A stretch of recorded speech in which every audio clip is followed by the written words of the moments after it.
యేసుక్రీస్తు ప్రభువారు శిలువ జ్ఞాపకం చేసుకుంటూ ఉన్నాం.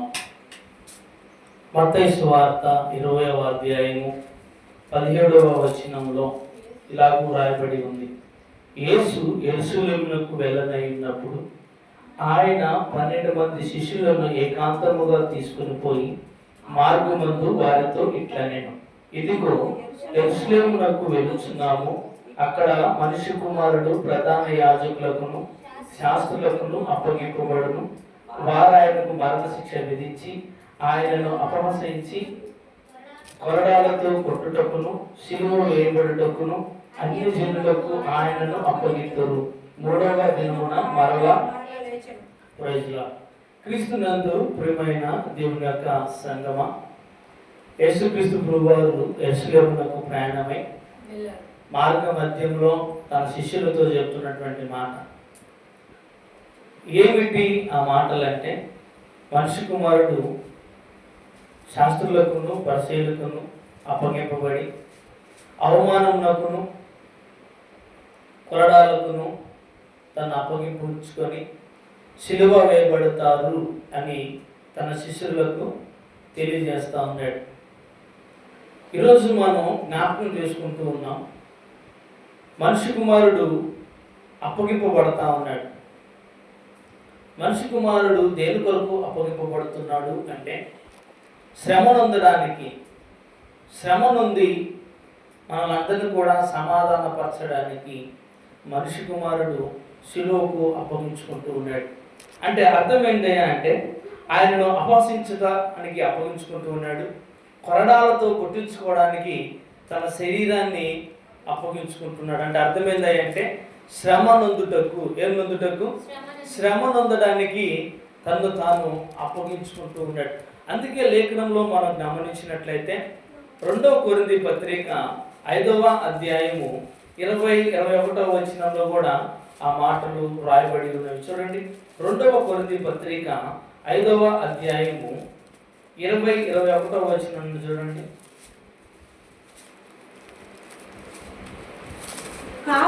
కావున దేవుడు మా ద్వారా వేడుకొనున్నట్లు మేము క్రీస్తుకు రాయబారులమై దేవునితో సమాధాన పడుడని క్రీస్తు పక్షముగా మిమ్మును బ్రతిమాలుకొనుచున్నాను. ఎందుకనగా మనం ఆయన యందు దేవుని నీతి అగునట్లను పాపం మెరుగని ఆయనను మన కోసము పాపముగా చేశాను. దేనికోసము అంటే, యేసుక్రీస్తు ప్రభువారు శ్రమ నుండి అవమానం నొందడానికి కారణం ఏంటంటే, మనందరము కూడా దేవునితో సమాధాన పడడానికి, సమాధాన పడడానికి మనందరము కూడా పరిశుద్ధులుగా నీతి అగునట్లు దేవుడు ఏ పాపము లేని ఆయనను పాపముగా చేశారు. అర్థమవుతుందా? ఏ పాపము లేని ఆయన పాపిగా ఎంచబడ్డాడు.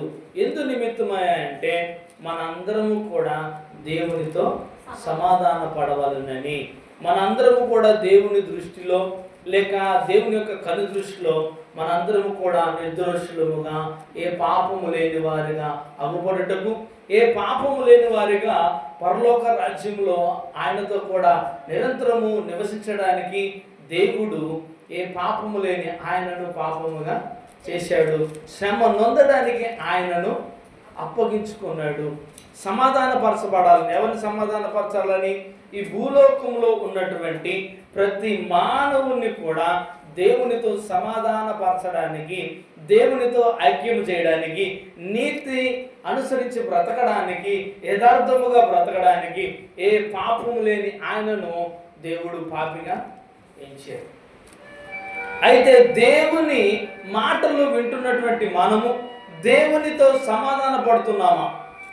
దేవునితో సమాధాన పడి ఆయన మాటలను మనం అంగీకరిస్తున్నాం అన్నది ఒకసారి గమనించుకోవాల్సిన వారమై ఉన్నాం. క్రీస్తునందు ప్రియమైన దేవుని యొక్క సంగమా, ప్రభు పేరిట మీకు అందరికీ తెలియజేసేది ఏంటంటే, మీరందరూ కూడా దేవునితో సమాధాన పడాలి. ఎవరితో సమాధాన పడాలి? దేవునితో సమాధాన పడాలి. అందుకే ఆయన శ్రమ నొందాడు, అందుకే ఆయన అవమానపడ్డాడు, అందుకే ఆయన గాయపరచబడ్డాడు. అందుకే చూడండి ఎబ్రీ పత్రిక 4వ అధ్యాయంలో కూడా ఆ మాట రాస్తున్నారు. ఎబ్రీ పత్రిక 4వ అధ్యాయము 14-16 వచనాలలో ఆ మాట రాస్తున్నారు. చూడండి ఎబ్రీ పత్రిక 4:14-16 చదువమ్మా. ఎబ్రీ పత్రిక ఆకాశ మండలమగు వెళ్ళిన దేవుని కుమారుడైన యేసు అనే గొప్ప ప్రధాన యాజకుడు మనకు ఉన్నాడు గనుక మనము ఒప్పుకొనిన దానిని గట్టిగా చేపట్టదుము. మన ప్రధాన యాజకుడు మన బలహీనతల యందు మనతో సహానుభావం లేనివాడు కాడు గాని సమస్త విషయములలో మన వలనే శోధింపబడినను ఆయన పాపము లేనివాడుగా ఉండిన గనుక కనికరింపబడి సమయోచితమైన సహాయము కొరకు కృప పొందునట్లు ధైర్యముతో కృపా సింహాసనం యొద్దకు చేరుదుము. అర్థమవుతుందా? క్రీస్తునందు ప్రియమైన దేవుని యొక్క సంగమా, మనకు ఒక ప్రధాన యాజకుడు ఉన్నాడు, ఆయన యేసుక్రీస్తు ప్రభువారు. కాబట్టి మనందరము కూడా ఒప్పుకున్న దానిని గట్టిగా చేపట్టి సమస్త విషయములలో శోధింపబడినను ఆయన పాపము లేని వాడుగా ఉన్నాడు. అంటే అర్థమైందా అంటే మనందరము కూడా పాపములను ఒప్పుగింపబడాలి, మన పాపములను మనం ఒప్పుకోవాలి. ఏ పాపములు ఒప్పుకోవాలి? మనం చేసినటువంటి పాపములను ఎలా ఒప్పుకోవాలి? పశ్చాత్తాపడాలి. ఎలా పడాలంటే పశ్చాత్తాపడాలి. దావీదు మహారాజు పశ్చాత్తాపడ్డాడు, చేసినటువంటి పాపము నిమిత్తమై పశ్చాత్తాపడ్డాడు. ఈరోజు మనం కూడా పశ్చాత్తాపడాలి. సిలువ వైపు చూస్తున్నాం, సిలువను మనం ధ్యానించుకుంటూ ఉన్నాం. ఆయన గాయములను నొందాడు, ఆయన బాధలను నొందాడు, ఆయన శ్రమను నొందాడు.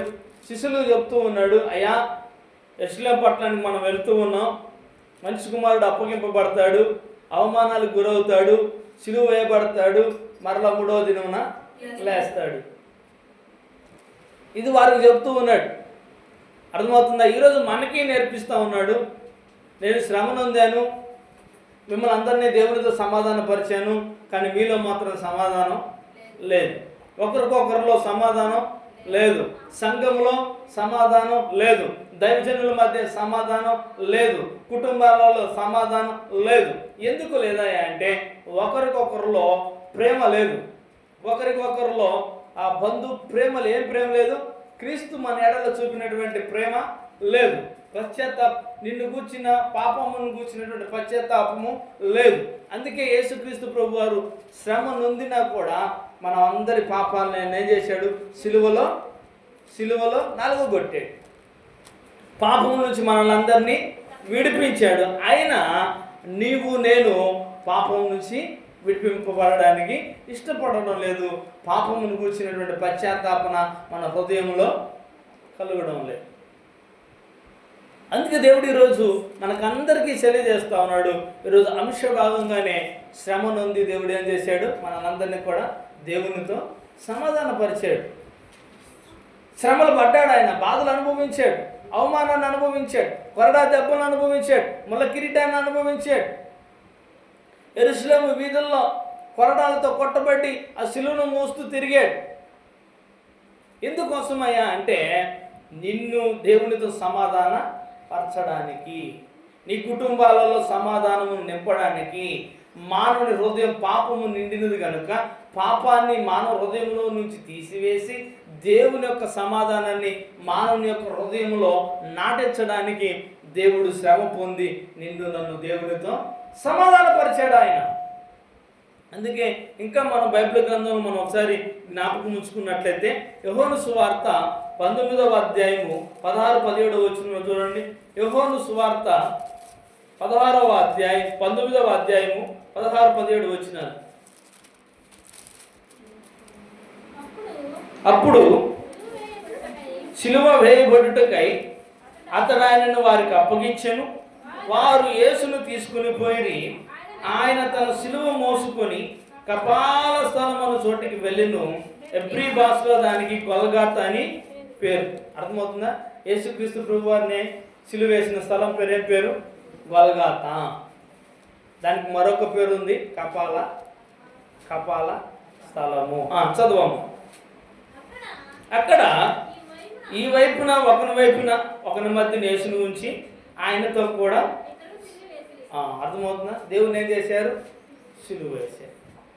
అర్థమవుతుంది? ఎక్కడ సిలువ వేశారా అంటే కపాల స్థలమున గొల్గొతా కొండ పైన యేసుక్రీస్తు ప్రభు వారిని సిలువ వేశారు.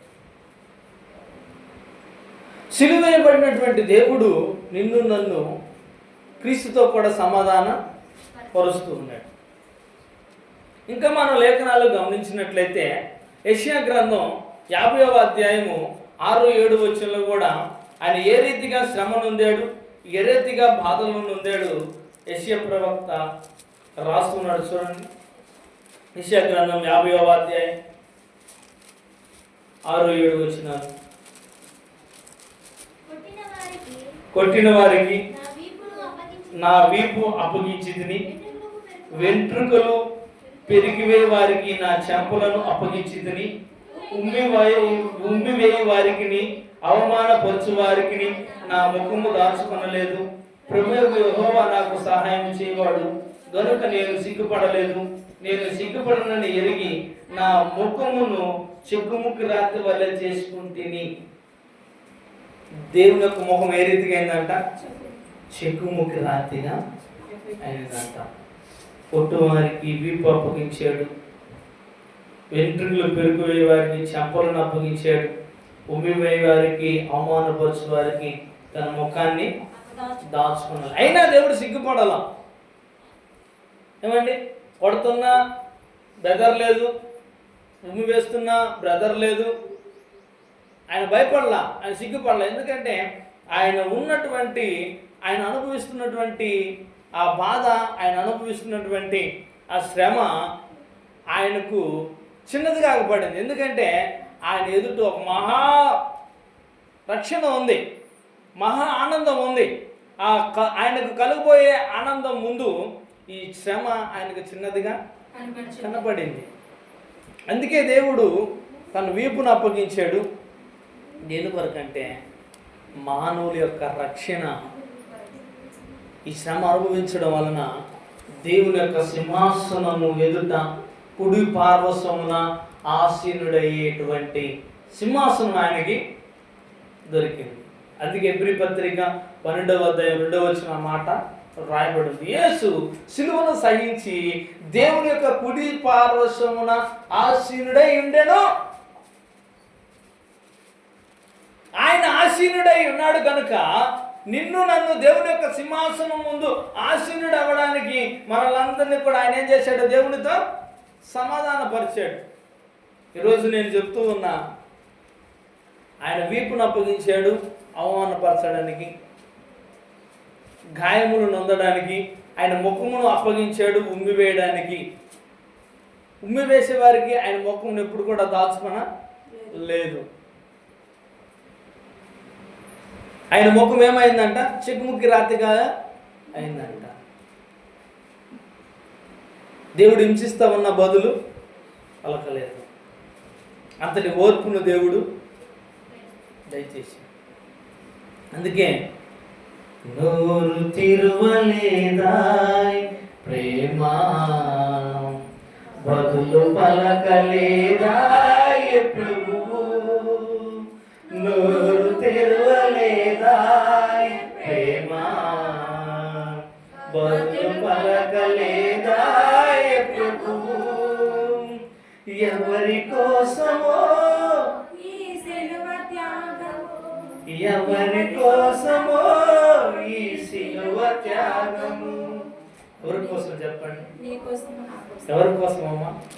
ఈ జగతి కోసం, ఈ నా జనుల కోసం, ఆయన ప్రేమించినటువంటి జనుల కోసం. వెనుక నుండి తన్నింది ఒకరు, మోము పైన ఉమ్మింది మరొకరు.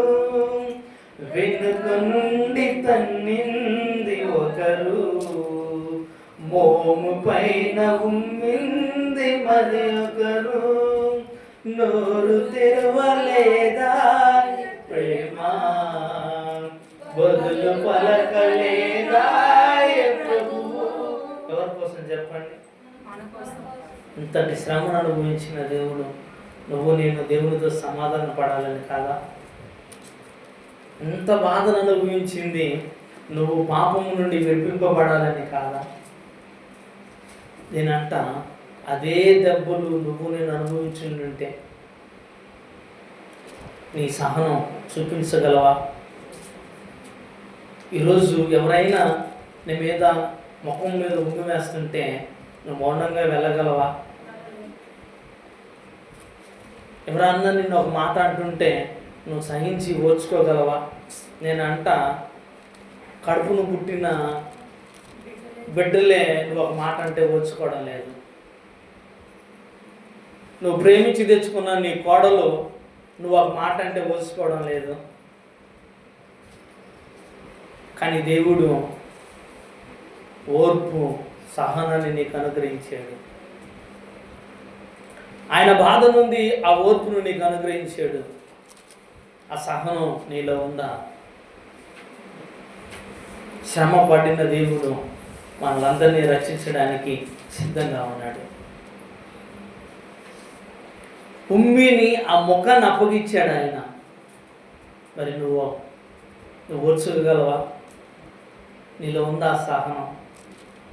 గుడ్ ఫ్రైడే వెళ్ళిపోతూ ఉన్నాయి, ఈస్టర్లు వెళ్ళిపోతూ ఉన్నాయి, కానీ నీలో మాత్రం ఆ సహనం, ఆ ఓర్పు, ఆ దయాలత్వం, ఆ దీన మనసు, ఆ కరుణ హృదయం మనకు మాత్రం రావడం లేదు. క్రీస్తుని ఆరాధిస్తున్నాం, క్రీస్తుని ధరించుకొని బ్రతుకుతూ ఉన్నాం, క్రీస్తుని ఆరాధిస్తూ ఉన్నాం, క్రీస్తుని ధరించుకున్నాం, బాప్తిసం తీసుకున్నాం, ప్రతి ఆదివారం కూడా ఆయనను ఆరాధిస్తూ ఉన్నాం. కానీ క్రీస్తుని ఆరాధిస్తున్న నీలో, క్రీస్తుని బ్రతుకుతున్నటువంటి నీలో క్రీస్తు చూపినటువంటి ఆ కల్వరి యాగం కానీ, క్రీస్తు చూపినటువంటి ఆ ప్రేమ కానీ, క్రీస్తు చూపినటువంటి ఆ ఓర్పు కానీ నీలో నాలో లేనే లేదు. బ్రతుకుతున్నాం, జీవిస్తూ ఉన్నాం, క్రీస్తుని ధ్యానించుకుంటూ ఉన్నాం, శిలువను ధ్యానిస్తూ ఉన్నాం. మరి ఆ ఓర్పు సహనం నీలో రావడం లేదు. కారణం ఏంటంటే నీలో పాపాన్ని విడిచిపెట్టడం లేనందువలన. నీలో ఆ దయాలత్వం రావడం లేదు. కారణం ఏంటంటే నీలో ప్రేమ లేనందువలన. ఎదుటి వారి పట్ల నీకు ప్రేమ లేదు, సంఘము పట్ల నీకు ప్రేమ లేదు, క్రీస్తు పట్ల మనకు అందరికి ఏం లేదు, ప్రేమ లేదు. ఇన్ని బాధలు అనుభవించింది దేని కొరకు నేను చెప్పనా? నీ ముఖంలో ఆనందం చూడడానికి, నీలో ఆయనను చూడడానికి, నీలో ఆయన ప్రేమను చూడడానికి, నీలో ఆయన సహనాన్ని చూడడానికి, నీలో ఆయన ఓర్పును చూడడానికి. ఏదో కాదు క్రీస్తు అనుభవించాడంటే, ఏదో కాదు శ్రమలు ఆయన శిలువలో అన్ని బాధలు పడ్డాడంటే కారణం ఏందో తెలుసా? ఆయనను ధరించుకున్న నీవు మాటలలోను చేతలలోను ఆయన ప్రేమను నువ్వు చూపిస్తావని. ప్రియ దేవుని సంగమా, ప్రభు పేట మనం చేస్తూ ఉన్నా, నువ్వు నేను అనుభవించినటువంటి ఆ బాధను ఆయన మనకు ముందుగా అనుభవించాడు. నీకు నాకు సమాధానాన్ని ఇచ్చాడు, నీకు నాకు ఆయన ప్రేమనిచ్చాడు. నేరుగా క్రీస్తుతో పాటు ఉండే ఆ గొప్ప భాగ్యాన్ని అనుగ్రహించాడు. నేనంట నీకులో ఓర్పు ఉందా? ఇప్పటికైనా మించిపోయింది లేదు. ఆ క్రీస్తు ప్రేమను కలిగి ఉండడానికి ప్రయాసపడు. ఉపవాసాలు ఉండడం గొప్ప కాదు, ఆరాధించడం గొప్ప కాదు, వాక్యం చెప్పడం గొప్ప కాదు. క్రీస్తును మనస వాచ మాటలలోను క్రియలలోను క్రీస్తును అనుసరించి నడుచుకున్నవాడు, క్రీస్తును బోధిస్తున్నవాడు, క్రీస్తు మాటలు అనుసరించుకున్నవాడే నిజమైనటువంటి క్రైస్తవుడు, నిజమైనటువంటి సేవకుడు, నిజమైనటువంటి క్రీస్తు బిడ్డ, క్రీస్తు కుమారుడు. ఆ సహనం నీకు రావాలి, ఆ ఓర్పు నీకు రావాలి. అందుకే ఆయన నీకు మాదిరిగా ఉంచి చూపించాడు, ఆ సిలువను చూపించాడు. అందుకే నేను శుక్రవారం తెలియజేశా, సిలువ వైపు చూస్తే నీకేం కలగాలి? ఏడుపు కాదు కలగాల్సింది. చాలామంది బో ఏడుస్తారు ఆయన సిలువను చూసి. ఏడుపు కాదు నీకు రావాల్సింది, ఆయన నా కోసం పడిన బాధను చూసి నీలో పశ్చాత్తాపం రావాలి. నీళ్ళు ఓర్పు రావాలి, నీళ్ళు సహనం రావాలి. ఏ పాపము లేని ఆయన పాపముగా నా కోసం కదా ఆ శిలువను మోస్తూ ఉన్నాడు. ఏ నేరము చేయని ఆయన నా కోసం కదా నేరముగా ఎంచబడ్డాడు. ఆయన కోసం నేను ఏ త్యాగం చేయగలగాలి? ఆయనలాగా నేను ఉంటానని కదా ఆయన నా కోసం భరించాడు. అర్థమవుతా ఉందా? ఏడ మాత్రం ఊగిపోతావు, బయటికి వెళితే క్రీస్తు ప్రేమ చూపించవు. అందుకే ఆయన అంటున్నాడు చూడండి, కీర్తన గ్రంథం మనం చూసుకోగలిగితే దశలోనికీ పత్రిక యెషయా గ్రంథం 53వ అధ్యాయము 4-5 వచనాలు చూడండి. యెషయా గ్రంథం 53వ అధ్యాయం 4-5 వచనాలు త్వరగా. నిశ్చయముగా అతడు మన అతిక్రమములను బట్టి అతడు గాయపరచబడిను, మన దోషములను బట్టి నలుగొట్టబడిను, మన సమాధానార్థమైన శిక్ష అతని మీద పడిను, అతడు పొందిన దెబ్బల చేత మనకు స్వస్థత కలుగుచున్నది. ఇంకా 4వ వచనం చూడండి. నిశ్చయముగా అతడు మన రోగములను భరించును, మన వ్యసనములను వహించును, ఆయనను మెత్తబడిన గాను దేవుని వలన బాధింపబడిన వాను శ్రమ నొందిన వానగాను మనం అతనిని ఎంచితిమి. అర్థమవుతుందండి? క్రీస్తు నందు దేవుని యొక్క సంగమా, చూడండి ఆయన ఏ రీతిగా బాధపడ్డాడో. నిశ్చయముగా మన రోగమును అతడు భరించాడు, మన వ్యసనములను సహించాడు, ఆయనను మెత్తబడిన వాని గాను దేవుని వలన బాధింపబడిన గాను శ్రమ నొందిన వాని గాను మనం అతన్ని ఇచ్చితిమి, మన అతిక్రమములను బట్టి అతడు గాయపరచబడెను, మన దోషములను బట్టి నలగొట్టబడెను, మన సమాధానమైన శిక్ష సమాధానార్థమైన శిక్ష. ఏ శిక్ష పడింది అతని పైన? సమాధానార్థమైనటువంటి శిక్ష. అంటే నిన్ను నన్ను సమాధానపరచాలని ఆయన ఏం చేశాడు? గాయపరచబడ్డాడు, అవమానం నొందాడు, బాధలు నొందాడు, శ్రమను నొందాడు, రోగమును అనుభవించాడు, అతిక్రమములు అన్నిటినీ ఆయన భరించాడు. ఎవరు అతిక్రమములు? ఈ భూమి మీద ఆది కాండము ఆదాము మొదలుకొని ఇప్పుడు ఈ క్షణం వరకు పుట్టిన ప్రతి వాని పాపం నిమిత్తమై ఆయన అతిక్రమమును భరించాడు. ఆయన సమాధానార్థమైనటువంటి శిక్షను భరించాడు. ఇప్పుడు నీకు వ్యాధులు పోతున్నాయంటే, ఇప్పుడు నువ్వు స్వస్థత పొందుతున్నావంటే ఆయన గాయపరచబడ్డబట్టి, ఆయన శిలువలో అవమానాన్ని సహించబడబట్టి, ఆయన పొందిన దెబ్బల ద్వారా మనకందరికి ఏం కలుగుతూ ఉంది? స్వస్థత కలుగుతూ ఉంది, సమాధానం కలుగుతూ ఉంది. అందుకే ప్రియమైన దేవుని యొక్క సంగమా, ఈరోజు నువ్వు ఎవరితో సమాధాన పడాలి? దేవునితో సమాధాన పడు. ఆయన నువ్వు సమాధాన పడడానికి ఆయన సమాధానార్థమైనటువంటి శిక్షణ ఆయన మీద పడింది. నేనంట ఈ గుడ్ ఫ్రైడే రోజైనా నువ్వెవరితో ఆయన సమాధాన పడు. నీ భర్తతోనో శత్రుత్వం మనకొద్దు. క్రీస్తు చూపిన ప్రేమ సమాధాన పడడం, ప్రేమించడం, ఐక్యతగా ఉండడం, కలిసిమెలిసి బ్రతకడం, అది దేవుడు మనకందరికి నేర్పించాడు. క్రీస్తు ప్రేమ అంటే అది. ఆయన చేసినటువంటి త్యాగానికి అదే. దేవునితో సమాధానపరచబడ్డాడు, మనల్ని దేవుడితో సమాధానపరిచాడు. లేకపోతే నిన్ను నన్ను నాశనానికి వెళ్ళి ఉండేవారు. ఎక్కడికి వెళ్ళి ఉండేవారు? చూడండి, అదే మాట కూడా అక్కడ రాస్తున్నాడు. చూడండి, మొదటి 2వ దశలోనికీ పత్రిక 1వ అధ్యాయం 7-9 వచనం. 2వ దశలోనికీ పత్రిక 1వ అధ్యాయము 7వ వచనం చూడండి.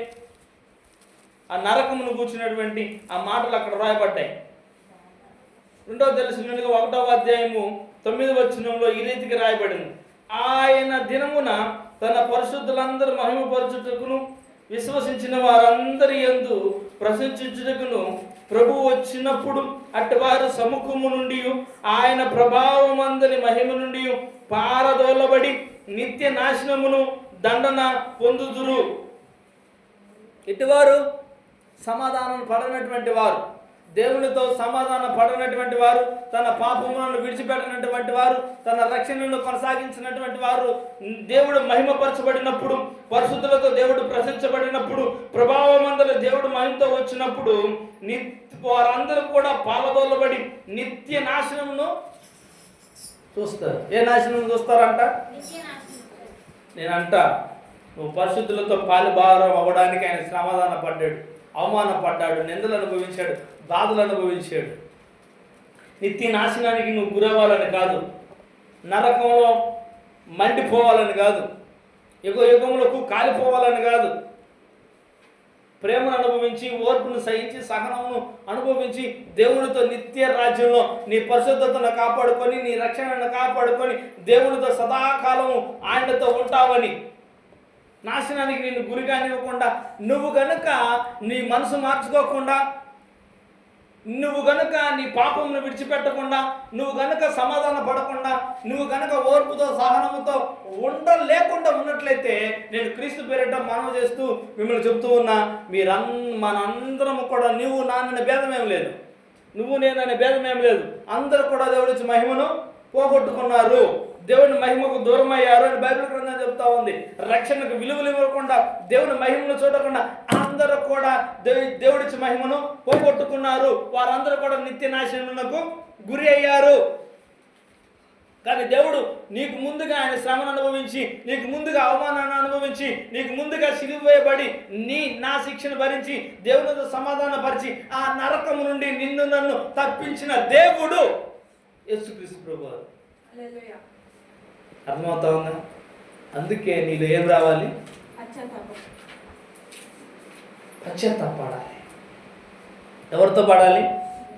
దేవునితో పడాలి. అప్పుడే నువ్వు ఆ నాశనం నుంచి తప్పించబడతావు. అందుకే బైబిల్ గ్రంథం ఇంకా ఆయన అంటూ చూడండి, రోమపత్రిక 7వ అధ్యాయము 18వ వచనం చూడండి. రోమపత్రిక 18వ వచనం, 7వ అధ్యాయం 18వ వచనం. నా యందు అనగా నా శరీరమందు మంచి ఏది నేను ఎరుగుదును, మేలైనది చేయవలెనని కోరిక నాకు కలుగుచున్నది, గాని దానిని చేయుట ఏం లేదంట. వండర్ఫుల్ మాట. అపోస్తలుడైనటువంటి పౌలు గారు రోమేయుల సంఘానికి రాస్తూ చెబుతున్నటువంటి మాటలు చూడండి.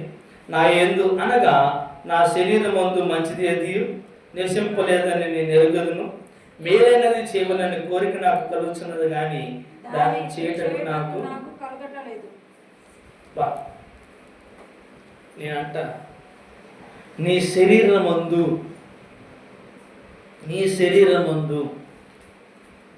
పాపం ఉన్నట్లయితే తీసేసుకో, నీ హృదయమందు పాపం ఉన్నట్లయితే తీసివేసుకో. ఎందుకంటే నీ శరీరం మంచిని కోరాలి, నీ దేహము మంచిని కోరాలి, నీ ఆత్మ మంచిది కోరాలి. అందుకని అంటున్నాడు చూడండి, శరీరము మంచిది ఏది లేదు, మేలైనది చేయవలని నాకు కలుగుతున్నది, కానీ చేయుటకు నాకు మేలు చేయుచున్నాను, కానీ కీడే చేయుచున్నాను. ఈరోజు చాలామంది అట్లానే ఉన్నారు. లోకమంతా ఆ రీతిగానే బ్రతుకుతూ ఉంది, లోకమంతా ఆ రీతిగానే ఉంటూ ఉంది. మేలైన దాన్ని నువ్వు చేయలేకపోతున్నావు, మంచి చేయాలన్నా నీకు కీడు ఎదురవుతూ ఉంది. అందుకే శరీరం ముందు ఏముండాలంట? నీ శరీరం ఏమో మంచిగా చేయాలంటది, కానీ నీ శరీరం ఏమో కీడే చేస్తుంది. కారణం ఏంది? నీలో ప్రేమ లేదు, నీలో సహనం లేదు, నీలో ఓర్పు లేదు. నువ్వు నిజంగా క్రీస్తుని ధరించుకోకుండా అందరిలాగా వేషం వేసుకొని నేను పరిశుద్ధురాలని, నేను పరిశుద్ధుడును, గారడి సీమోన్ లాగా పరిశుద్ధుడని జనాలకి నువ్వు చూపించుకుంటున్నావు, కానీ నీ అంతరంగమందు నీలో క్రీస్తు లేడు. ఈ శరీరం, ఈ దేహం దేవునికి అంకితమవుతుంది. అందుకే ఆయన శరీరం గాయపరచబడింది. ఎవరి శరీరం? దేవుని శరీరం గాయపరచబడింది. ఎందుకో చెప్పానా? నీ శరీరం మేలు చేయాలని. నీ శరీరం, నీ దేహము దేవుని ఆలయం. ఈ దేహం అంతా దేవుని నువ్వు ధరించుకోవాలని, దేవుని ఆలయంగా చేసుకోవాలని ఆయన దేహం ఏమైంది? గాయపరచబడింది. అర్థమైందా? ఇంకా అదే మాట రోమపత్రిక 7వ అధ్యాయం 24 వచ్చిన కూడా ఆ మాట రాయబడుతుంది. 7:24 రోమపత్రిక 7:24లో కూడా ఆ మాట చూస్తున్నాం. అయ్యో నేనెంత దౌర్భాగ్యుడును, ఇట్టి మరణమునకు లోనగు శరీరము నుండి నన్ను ఎవరు తప్పింపగలడు? మన ప్రభు అయిన దేవునికి కృతజ్ఞతాస్తుతులు చెల్లించుచున్నాను. కాగా మనసు విషయములో నైనను, దేవుని విషయములో నైనను, శరీరం విషయములో పాపము నియమమునకును దాసుడునై ఉన్నాను. అర్థమవుతుందండి? మరణముకు లోబడేటువంటి శరీరం నుండి, శిక్షకు లోబడేటువంటి శరీరం నుండి నిన్ను తప్పించగలవాడు ఎవరు? దేవుడు. నిన్ను నన్ను తప్పించగలిగిన వాడు దేవుడు మాత్రమే. అందుకైనా సమాధాన పడి శరీరం మరణమునకు లోనవుతున్నటువంటి శరీరాన్ని తప్పించాడు ఆయన. ఎవరితో సమాధానపడి? దేవునితో సమాధానపడి శ్రమ నంది సమాధానార్థమైనటువంటి శిక్షను మనందరి కోసం భరించాడు. అందుకే ఆయన అంటున్నాడు, ప్రభువైన యేసుక్రీస్తు ద్వారా దేవునికి కృతజ్ఞతాస్తుతులు చెల్లించుచున్నాను. కాగా మనసు విషయంలో నేను దైవ నియమమునకును, శరీర విషయంలో పాప నియమమునకును. కాబట్టి ప్రభు పేరు మనం చేస్తున్నా, నీలో పాపం ఉంటే తీసివేసుకో. నువ్వు దైవ నియమములకు మాత్రమే లోబడు, దైవ నియమములకు మాత్రమే విధేయత చూపించు.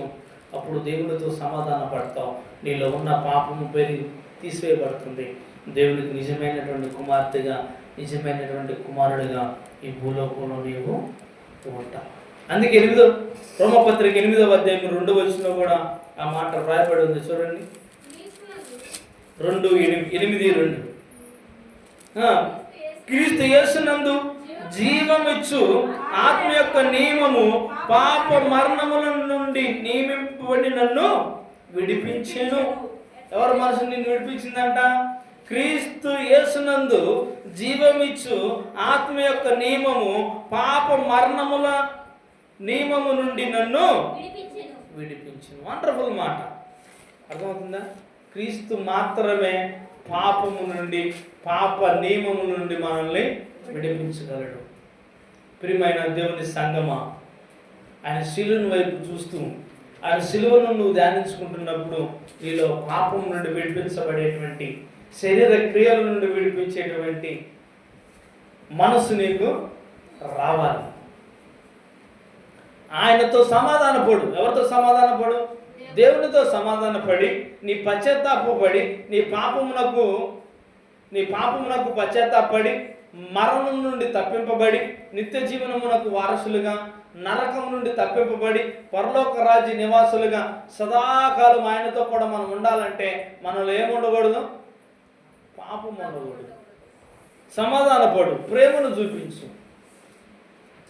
దేవుని నిశ్చయముగా దేవుడు నిన్ను నన్ను పాప నియమము మరణం నుండి దేవుడు తప్పిస్తాడు. అంధకార శక్తుల నుండి, చీకటి శక్తుల నుండి, లూసిఫర్ గాడి శక్తుల నుండి, ఈ లోకంలో సాతాను గాడు నీకు పెడుతున్నటువంటి శ్రమల నుండి దేవుడు నిన్ను విడిపించి పరలోక రాజ్య వారసులుగా నిన్ను నన్ను దేవుడు నిలబెడతాడు.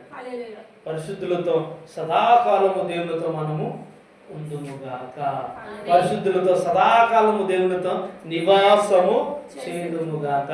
నా ప్రభుతో నువ్వు మన సంఘము నిత్య మహిమలో ఆయనతో కూడా ఎత్తబడే సంఘముగా ఉండాలి అంటే నీళ్ళు ఏముండకూడదు? పాపం ఉండకూడదు. నీ శరీరము దేవునిని ధరించుకొని, నీ శరీరము క్రీస్తుని ధరించుకొని పాప నియమముల నుండి విడిపింపబడాలి. అట్టి శరీరము నీకు కావాలి. దేవుడు మిమ్మల్ని అందరినీ దీవించునుగాక.